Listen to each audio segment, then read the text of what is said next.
Assalamualaikum warahmatullahi wabarakatuh. Perkenalkan nama saya Muhammad Prabowo, Prodi Elektro, Universitas Mula Warman. Saya akan mewawancarai rekan saya, Rahmat Hidayat, tentang COVID-19. Mungkin silahkan memperkenalkan diri pada teman saya. Ya, bismillahirrahmanirrahim. Assalamualaikum warahmatullahi wabarakatuh.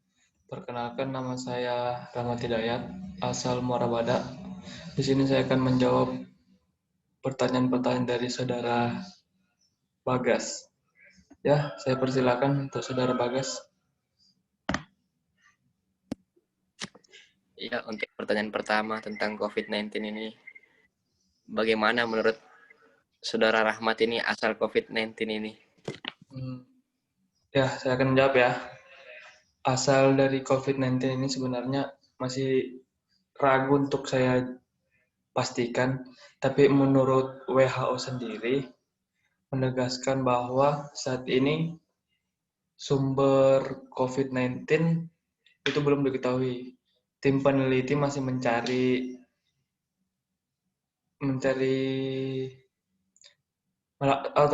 melakukan investigasi. Namun kemungkinan besar itu virus ini berasal dari hewan. Mungkin itu saja.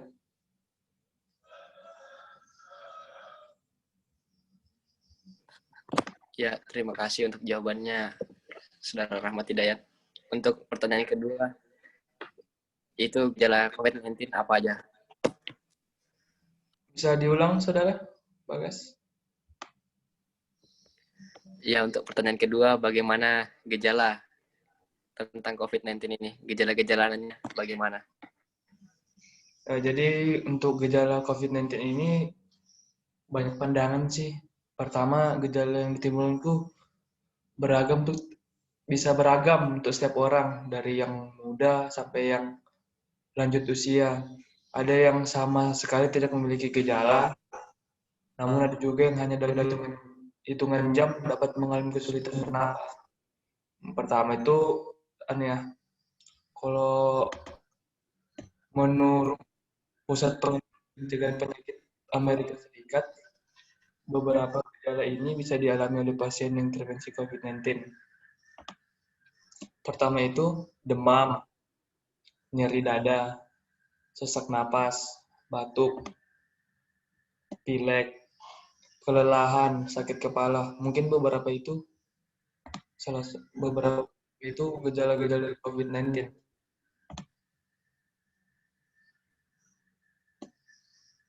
Itu saja, saudara Bagas. Oke, terima kasih untuk saudara Rahmat. Saya akan melanjutkan pertanyaan yang ketiga. Itu bagaimana cara mencegah penularan COVID-19 ini? Dengan cara apa? Banyak cara sebenarnya. Pertama itu menjaga kebersihan. Menjaga kebersihan dengan cara mencuci tangan, menghindari bersentuhan dengan orang untuk saat ini, karena takutnya tertular.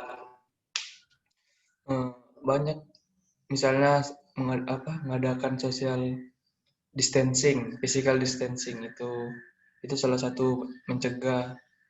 Banyak juga cara yang lain, tapi menurut WHO itu untuk merekomendasikan agar orang saling menjaga jarak minimal itu 1,5 sampai 2 meter. Terus tuh tidak berkerumunan. Ketika berkerumunan kan pasti banyak sih, itu kita tidak tahu beberapa orang yang siapa tahu di daerah tersebut ada orang yang terinfeksi COVID-19 ini, tapi kita tidak tahu. Mungkin bisa menjaga jarak, itu aja.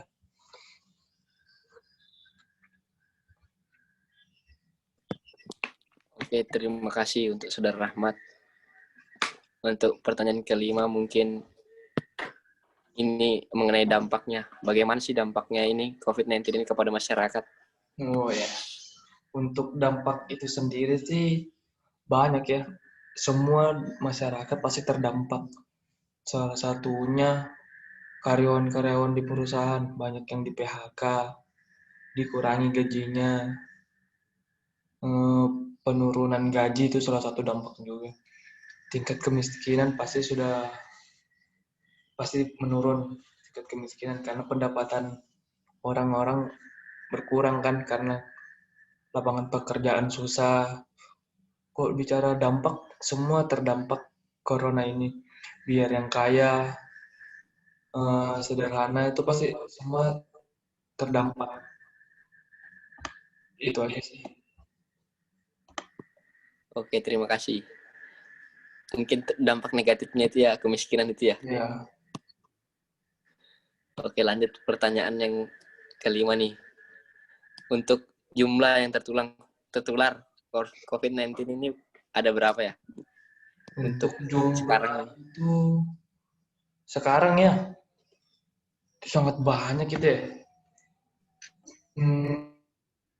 Total penambahan 490 kasus. Jadi total terkena terinfeksi COVID itu 16.496 orang terinfeksi COVID-19. Sementara untuk pasien sembuh penambahan sebanyak 285 pasien. Nah, yang meninggal lumayan banyak sih. Yang meninggal tuh kasusnya sih ya. Saya bicara soal kasus yang terinfeksi. Itu sekitar 16.000 orang. banyak juga ya. Iya, lumayan.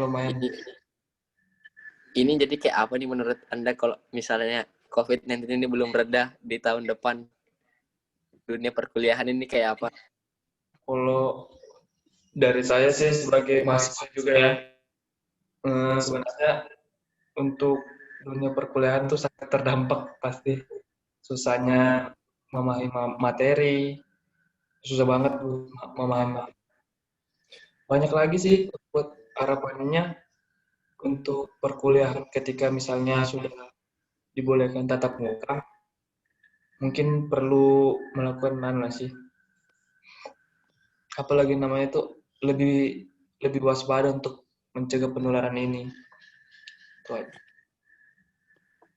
Kalau untuk di tempat saudara Ahmad ini di Muara Bada, bagaimana tentang social distancing itu, apa terlaksana apa tidak? Sebenarnya untuk terlaksana.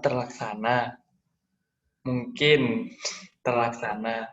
Tapi untuk di beberapa tempat karena kurangnya edukasi ya sih. Edukasi ke masyarakat bagaimana itu pentingnya social distancing atau physical distancing itu sangat penting. Kurangnya itu sih sebenarnya. Kurangnya edukasi. Jadi orang-orang masih ada yang berkerumunan membuat acara seperti itu. Oke, terima kasih. Ini sekali lagi saya bertanya nih, menurut Anda ini COVID-19 ini konspirasi apa bukan? Kalau menurut saya COVID-19 ini ada. Sudah.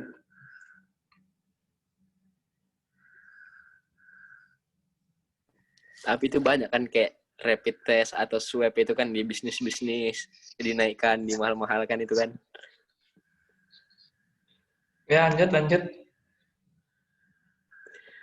Menurut Anda itu bagaimana kalau misalnya swab itu di bisnis, rapid test di bisnis? Sebenarnya untuk hal itu ya saya tidak berani menjawab. Itu karena bukan di kendali saya, soal kurang paham lah kalau di situ. Kurang nggak berani menyampaikan, takutnya salah penyampaian, jadinya apa gitu. Itu aja Saudara Bagas. Oh ya, makasih buat Saudara Rahmat. Ya. Saya terima kasih banyak ini tentang pengetahuan tentang COVID-19 ini buat wawancaranya nih. Ya, sama-sama Saudara.